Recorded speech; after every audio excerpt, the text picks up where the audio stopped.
I got married into a noble but broke family and funded their entire lifestyle, only to discover my husband was secretly using my money to support his mistress.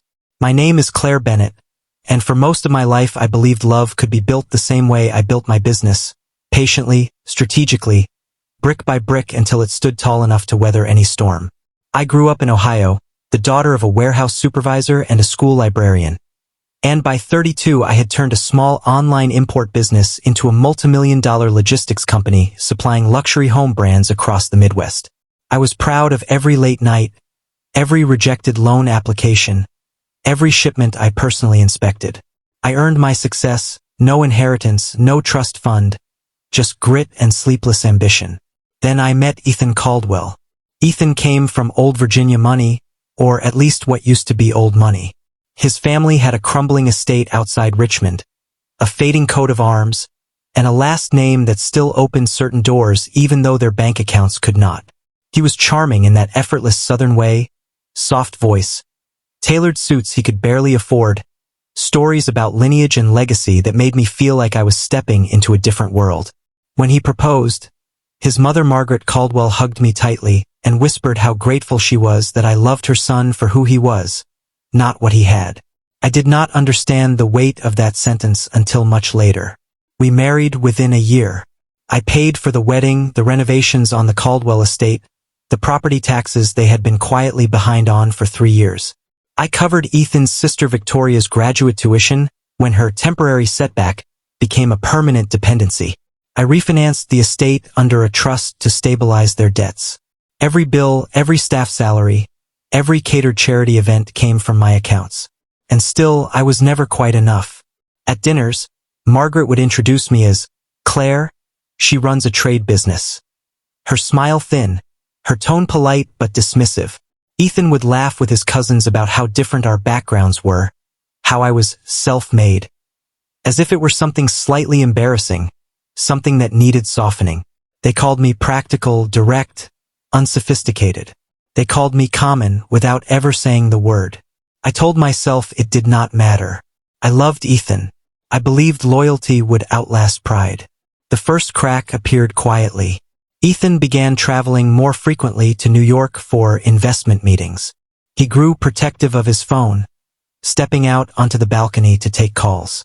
When I asked questions, he kissed my forehead and told me I worried too much. Then one evening, while reviewing company expense reports, I noticed several unusually large wire transfers from our joint estate account. They were categorized as property maintenance consulting. The consulting firm did not exist. The payments, however, were very real. I traced them to a luxury apartment building in Manhattan under the name Lila Monroe. I wish I could say I confronted him immediately, but heartbreak does not arrive as fire. It arrives as ice. I felt cold, methodical, numb. Instead of screaming, I hired a private investigator. I needed proof, not suspicion. 2 weeks later, a folder landed on my desk. Photographs of Ethan entering that Manhattan apartment, flowers in hand. Hotel receipts from weekends he claimed he was at conferences. Jewelry purchases charged to the estate card. There was even a short video clip of him kissing Lila in the lobby, his hands around her waist the same way he once held mine. But that was not the worst part. The worst part was the audio recording.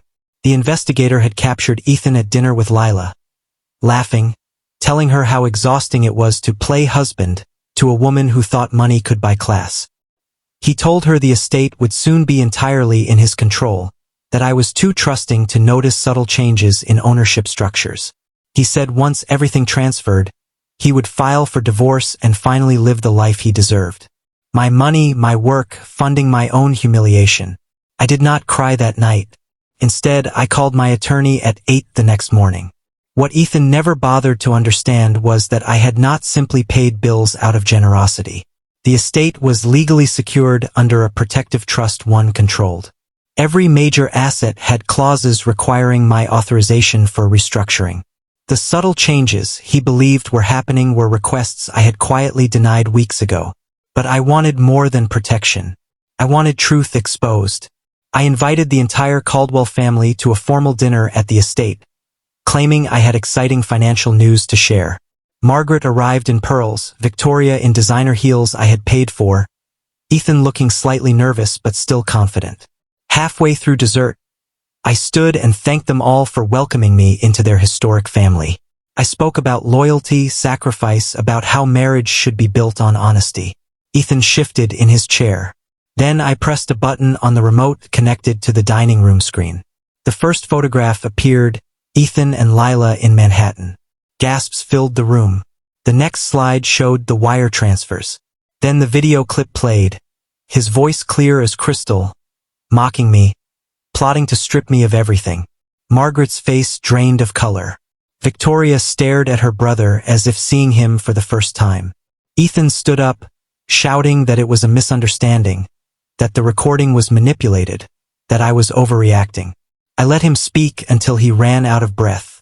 Then I calmly explained that the estate, the cars, the investment accounts were legally mine or protected by contracts he had never read carefully. The trust would terminate his access immediately.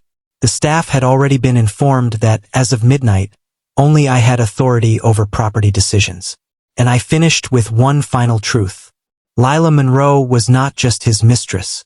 She was an aspiring lifestyle influencer drowning in debt, and the apartment he paid for was 3 months behind on rent because his transfers had been frozen once flagged by my finance team.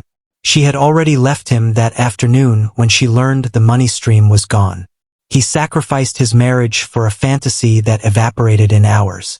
I filed for divorce the next morning on grounds of infidelity and financial misconduct. The scandal quietly spread through their social circle. Donations to the Caldwell family charity dried up once it became clear who had truly funded it all along. Within 6 months, the estate was sold, not because I needed the money but because I refused to let my hard work prop up a name that despised me. Ethan moved into a downtown apartment, smaller than Lila's. Margaret stopped attending galas. Victoria took out student loans like everyone else. As for me, I relocated my headquarters to Chicago, expanded internationally, and rebuilt my life without apology. The betrayal broke my heart, yes. There were nights I stared at the ceiling replaying every smile, every lie. But revenge was never about destruction. It was about revelation.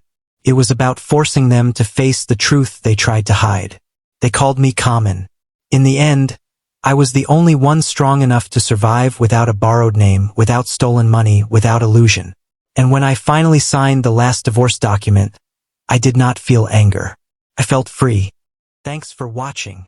Please like, share, and subscribe for more stories.